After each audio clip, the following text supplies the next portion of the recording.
Hello, this is Lace Watkins from the Center for Racial Equity, and it is a pleasure to be with you here today. If you are here for the first time, welcome. Lace on Race is part of the Lace on Race Center for Racial Equity, where we examine both ways to strengthen our racial justice praxis through the lens of applied relational ethics, and also where we learn to abide with each other so that we can better take it outside. If you are here for the first time, again, my welcome. If you've been here for a while, make sure that you are doing everything you possibly can do to get the most out of your Lace on Race experience. Read everything. Comment on everything. Mix it up with me, my staff, my leadership team, and your fellow walkers. You can always message me either here at the website, laceonrace.com, or on our Facebook page, facebook.com/laceonrace. It is important that you do everything you can do. Racial justice is never, has never, and will never be a solitary exercise, nor will it ever be a passive exercise. It is important that you put skin in the game, your intellectual skin, your heart space, your gut space, your pocketbook. If you are not yet a sustainer of Lace on Race, that is a big part of our living out our Western Star, the health and sustainability of this community, I ask that you consider doing so. There will be a link to Sustainer and Sustainer in Training. If you have not yet visited the Bistro and our new and amazing activity feed, I suggest you do that too. We would like to get you acclimated and inculcated into the community of Lace on Race as soon as you possibly can and as deeply as you can. And we will be with you every step of the way as you endeavor to do so. That's really a big part of what we are talking about with this Tenets series. There are 6 tenets: lean in, dig deep, plant roots, grow in, grow up, to grow out. All of these elements are absolutely crucial to racial justice walk. For those of you who are new to Lace on Race, you will find that I use a lot of metaphors, a lot of examples. And that is to be able to help you to get it in so that we will all be able to live it out, And the first tenet is indeed lean in. And so let's talk about that a little bit. I'm going to be doing this video in support of the essay that I wrote about a year and a half ago, and I threw commentary on top of that during the amazing week of Lace on Race in Kathy DuBose in mid-August of 2021. If you're reading this, if you're listening to this, make sure that you're also looking at the essay. It's going to be pretty much the same, but sometimes it's helpful to have both a visual and an auditory as well as a reading experience to make sure that the material soaks in the way that I hope that it will. So let's talk about it for a moment. You know, when I first penned this essay, we examined the very real dissonance between Sheryl Sandberg exhorting women to do the things she was telling them they should be able to do and relatively easily, and the real differences in the realities between the world that Sheryl Sandberg lives and the very specific Eurocentric, economically privileged cohort to whom she was and is speaking, as opposed to the lives of the vast majority that she carved out and ignored. Almost 10 years after the book launched, pointed and valid critiques and commentaries like this one came out, where it pointed out that 8 years later, it's very obvious.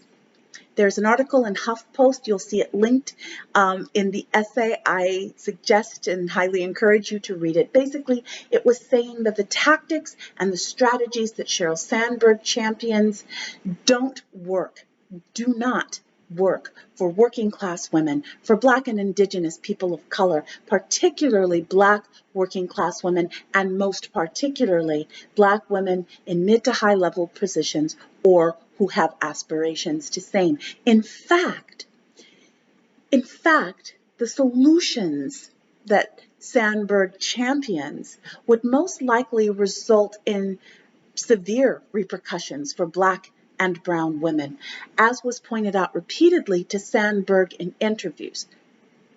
She grudgingly conceded that point, but then she pivoted with absolutely breakneck speed. She pivoted right back to her original talking points, showing that she was not at all inclined to take seriously or even to believe the lived professional experience, not to mention the surveys by McKinsey and others and academic studies that show indisputably, that show the disparities.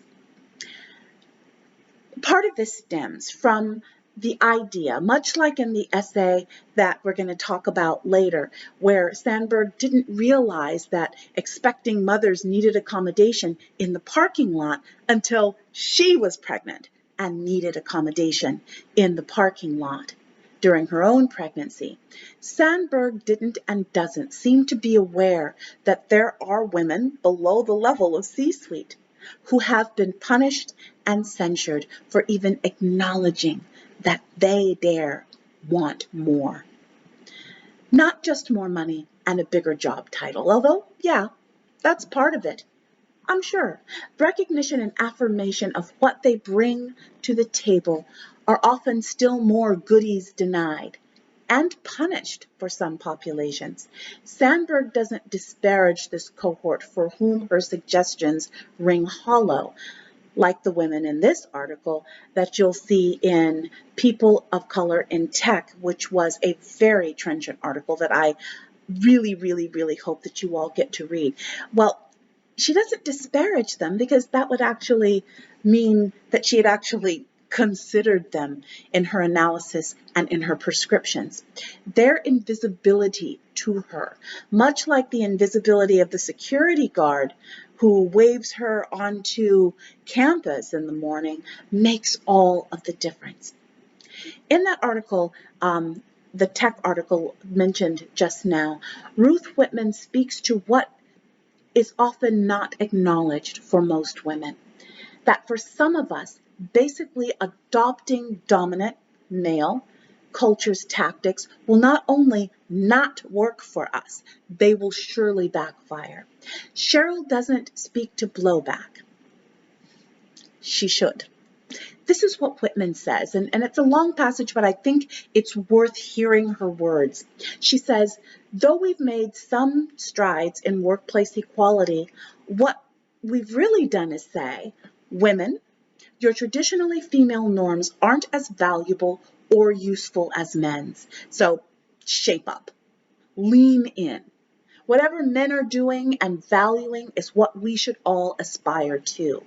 We've set up the cultural equation so that assertiveness is greater than deference. Demanding is greater than listening. What we need to do and ask is to ask men to step back, listen more, be humble. Maybe instead of telling women to stop apologizing, we need to encourage men to apologize more when they make mistakes, intentional or not. The burden of self-improvement has been on women for the last decade. If we can encourage men to think of female norms as just as valuable as their default standard, we'll take a big step towards equality. I hope companies will start taking responsibility for gender inequality, and as a society, will start to focus on how men can start to make changes instead of male norms dictating the standard behavior for all of us. That's a great passage. And it doesn't take much at all to make the leap and the pivot to race. This matters. Just as in the article below, Black women have been leading the conversation of what healthy relating can look like, and not only in workplaces. There is an article also linked in my essay that is featuring the book A Blessing. And you'll find in that book a lot of the same principles and dynamics and behaviors that we encourage here at Lace on Race.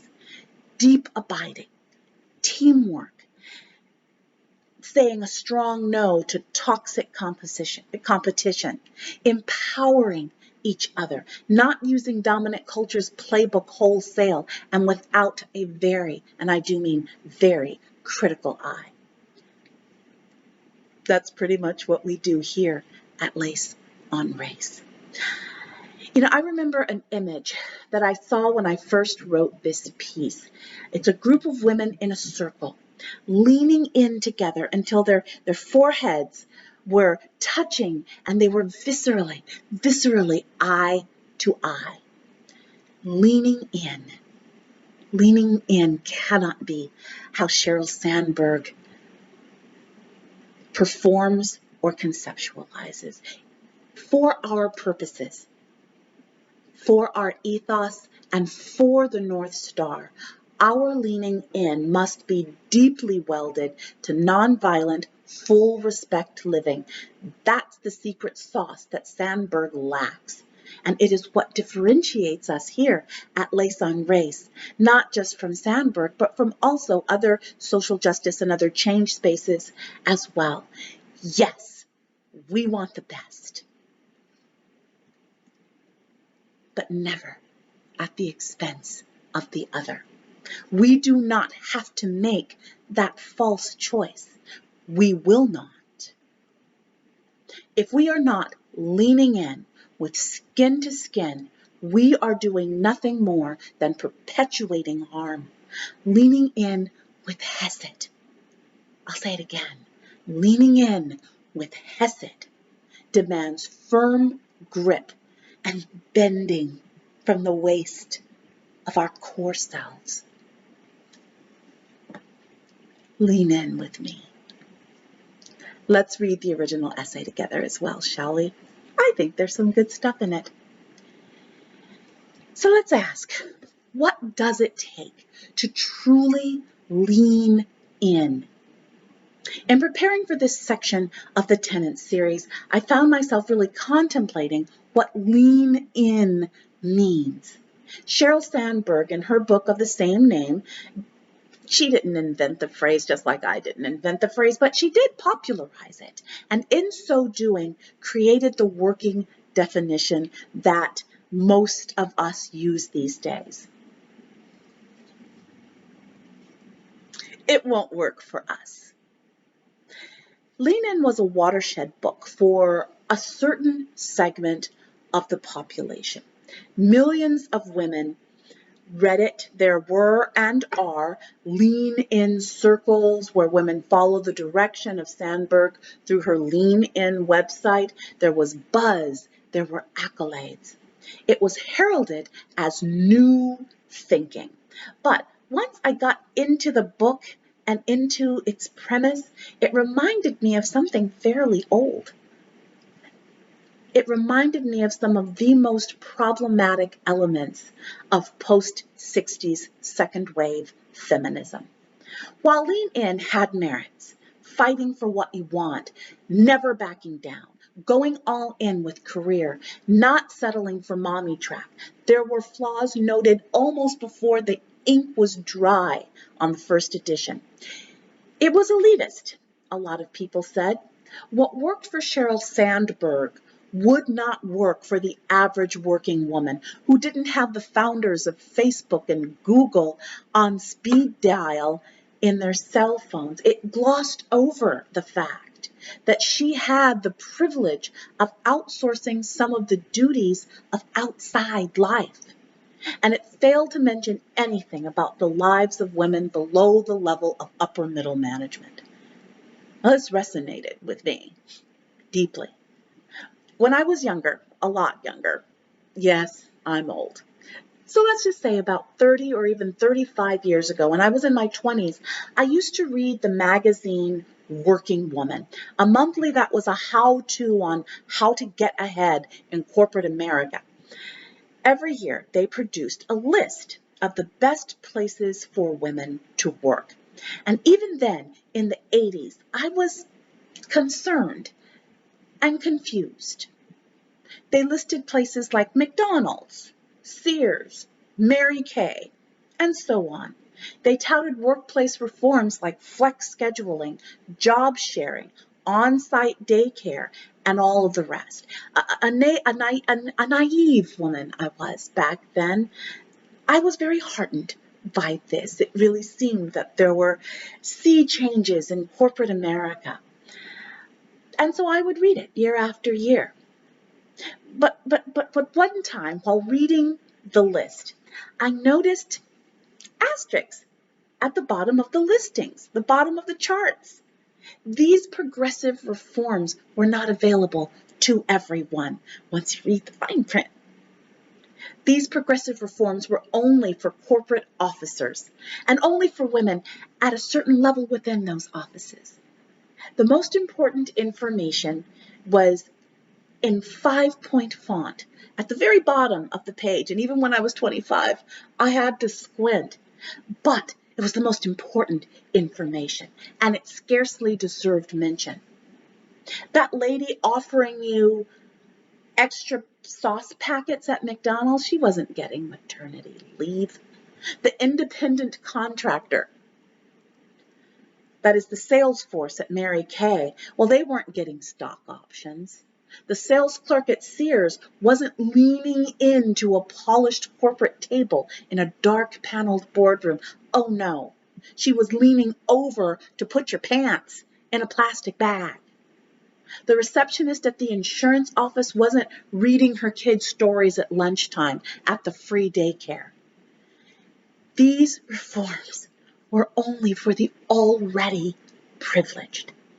And leaning in was only for those who already had a seat at that polished dark wood table, who wanted less the widening and the deepening of said table, but just a better vantage point for themselves with the same amount of chairs, just so long as they made sure that they had a chair.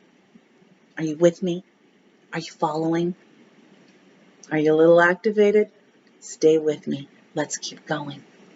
Defined this way, leaning in is, at best, a mixed boon. Even for those who benefit, it is easy to smile at the idea of millions of empowered women showing up for themselves, who take no guff, who know their worth. I affirm all of that. All of that. I've been in the workforce for almost 40 years. I affirm all of it. But, or rather, and, there are millions of individual women acting in their own and only their own self-interest, or at best, the interests of their own cohort. 40 years ago, when I was first inculcating feminism deeply into myself, feminism, second wave feminism, despite lip service to those who punched clocks and provided support to their betters, mostly concerned themselves with those who were either bumping their heads up against those glass ceilings or were close enough to see the smudges from their own rungs of the ladder. The concerns were for themselves. And one of the brutally unrealized promises of second wave feminism, promises of that time, was that when these achievements were realized for that rarefied cohort, that cohort would then pivot, and from a position of better influence and power and social capital, they would then advocate for those for whom ladder was a distant and even laughable concept. That did not happen. 35 years later, it has not happened. It's hard to sit on the board of Walmart where women in the store hold food drives for associates for the holidays, or at Amazon where bathroom breaks for pickers are actually timed, and it was reported that some of them even wore adult diapers during their shifts because their lives were so circumscribed. It's easy, it is very low-hanging fruit to pivot to race here, am I right? It is easy to see how an individualistic ethos that leaves out the majority of women in general, and Black and brown women in particular, is a hollow ethos that produces hollow promises. So you know what?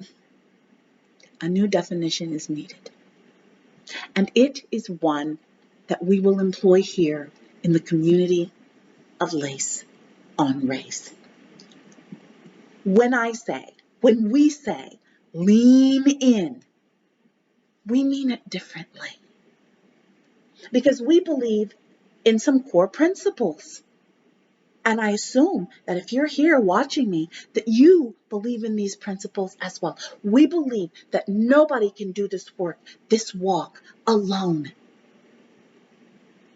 It's not a solitary exercise. We believe that internal work that serves only ourselves is never sufficient, and that no one is to be stranded on the highway as we walk our own individual journeys, that our table is round and ever widening, with everyone having worth and a voice that matters and is given equal weight. I have gleaned great knowledge from women with advanced degrees and high titles in corporate and nonprofit sectors while doing this work. I have also gleaned great knowledge and insight from the woman who picks up shifts when she can at the diner of the Lemon Grove Cafe. Here at Lace on Race, our knowledge and our social capital is worth little unless it is in service to greater values and goals. The professor and the line cook, the call center lawyer and the woman manning the phones, the middle manager and the bus driver, the lead teacher and the teacher's aide. Are you following me? We do not look up to the next rung, unattainable in any case to so many of us, but we look to and at each other, finding and affirming shared humanity and worth regardless of zip code or 401k balances. This is radical shirt, y'all. This is radical stuff. We do not demand that anyone wait for their liberation. Our wholeness must not, cannot come at the expense of others. So when we say lean in, we do not mean only for ourselves. Our elbows cannot be flexed outward at the table to block out others. Rather than leaning in by ourselves, we lean in with others. We do not stride ahead alone. We do not leave those with fewer provisions, fewer privileges, less social and economic capital to fend for themselves. And when we are at the polished oak table, metaphorical or actual, when we do lean in, we do so with the collective weight of those who walk with us.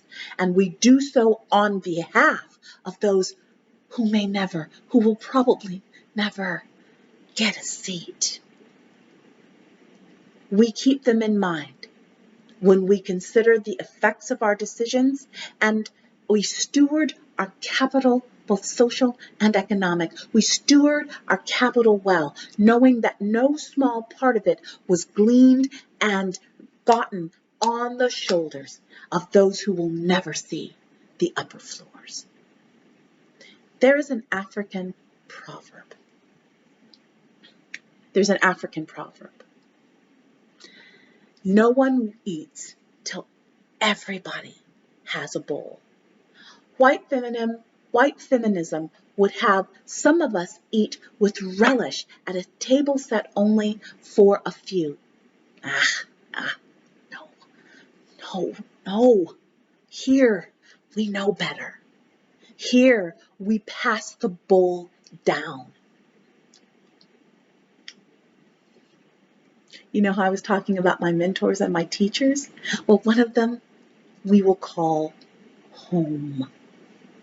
I call her that in my heart because when I think of her, I slip into comfortable spirit as she pours the coffee, as she serves, as she makes sure everybody is comfortable and has a piece of cake, as she affirms the wholeness in each and every one of us. She is modest in the best sense of the term. That's who home is. And her table is set not with glittering crystal or fragile porcelain, but with hand-fired pottery and glasses that hold good water. She ensures that everybody has a bowl. This sounds easy, but there is indeed risk inherent in the type of lean-in that I'm talking about here. Let's make the covert overt, y'all. It takes risk and trust to pass the bowl when you are not 100% sure that everybody will also pass across and down and ultimately to you. It takes trust to know that there will be enough in the pot for you. It takes courage to allow yourself to be given to and to give. It takes a certain amount of fictive imagination to imagine the journeys of thousands, hundreds of thousands, hundreds of millions of women, that they will not only be for themselves either, that they will not betray, that they will live by and embody the same values and vision and ethos that you do. Because it's not a fair fight when other people are playing by different rules. We all know this, which is why it's important to have a cohort of women who share your values and ethos and are striving to be the women they say they want to be. You cannot do this work alone. You need compatriots in the journey. My God, it's a small miracle that we do this work at all. The miracles that all of us are, the muscles that we flex, even to begin this journey, even to get on the on-ramp, they are not insignificant. But it's the only way to home. Sandberg wrote this. She said that she advocated for upfront parking for pregnant women only after she herself found herself schlepping to her car as she was rushing for a meeting when she was pregnant. She made a change at corporate offices, and it was a win. Well, for the women in that office that Sandberg was in, who also got the daycare that she made basically for her own children. Some other women got to participate in that too, and how much you want to bet that it was another manager and not a receptionist or a file clerk.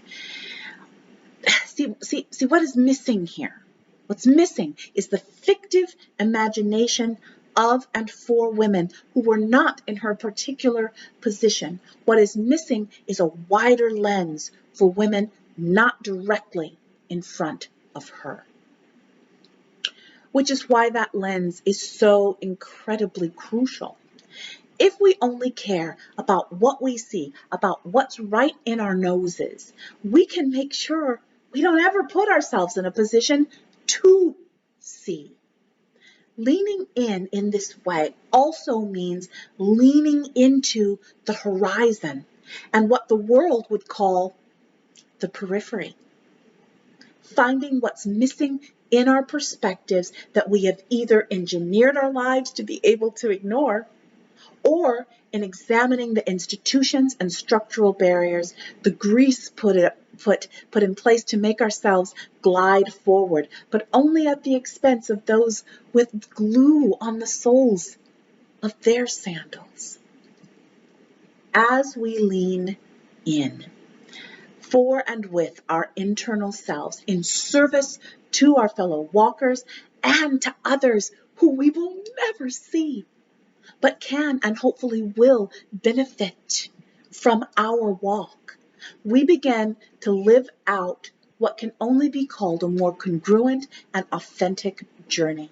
We begin to understand that leaning in is not just a singular exercise, because leaning in with others, arms linked with solidarity and resolve, will keep all of us from falling. May we all lean in with and for each other and for our wider world, for our home.